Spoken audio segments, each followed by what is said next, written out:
Unit 4. Stress. Focus on listening. 1. You will hear Peter, a solicitor, talking about the stress in his life.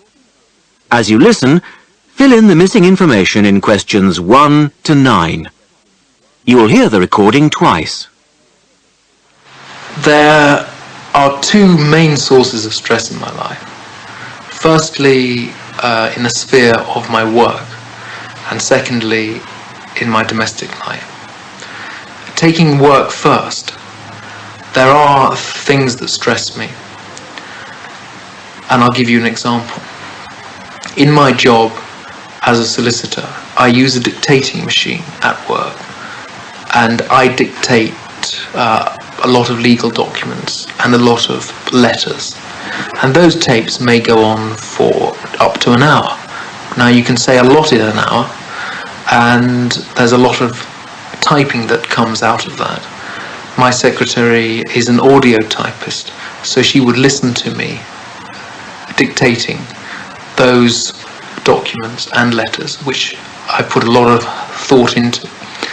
Now the other day, I specifically recall that I spent the whole morning dictating 3 proofs of evidence in relation to what is going to be a piece of large-scale litigation. That afternoon, my secretary asked me if I'd seen the tape, which I had earlier given her. And of course I said yes, I had seen it on her desk. That was the last time that I saw it, but she had made a search and she couldn't find it. So I had to do the whole thing again, and that causes me stress.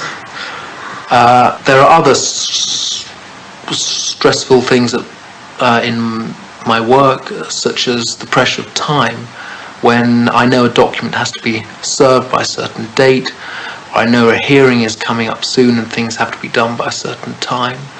I have clients pressurizing me to get on with it, and so that is stressful. And of course it's stressful dealing with work which is immensely important to the individual client.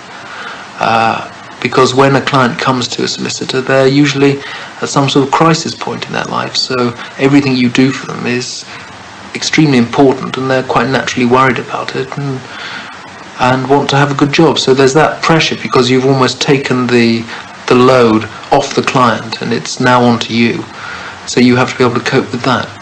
So I think it is stressful from that point of view. On the other hand, it's extremely satisfying, which is the other side of the coin. The second area of stress is in my domestic life, in that at the weekends and when I come home, I'm talking about when I'm not on holiday, I do find the children are stressful as much as I love them. I love them very dearly. It's sometimes stressful to come home to children who are screaming or, for example, ill, and now that sort of thing can cause and does cause stress.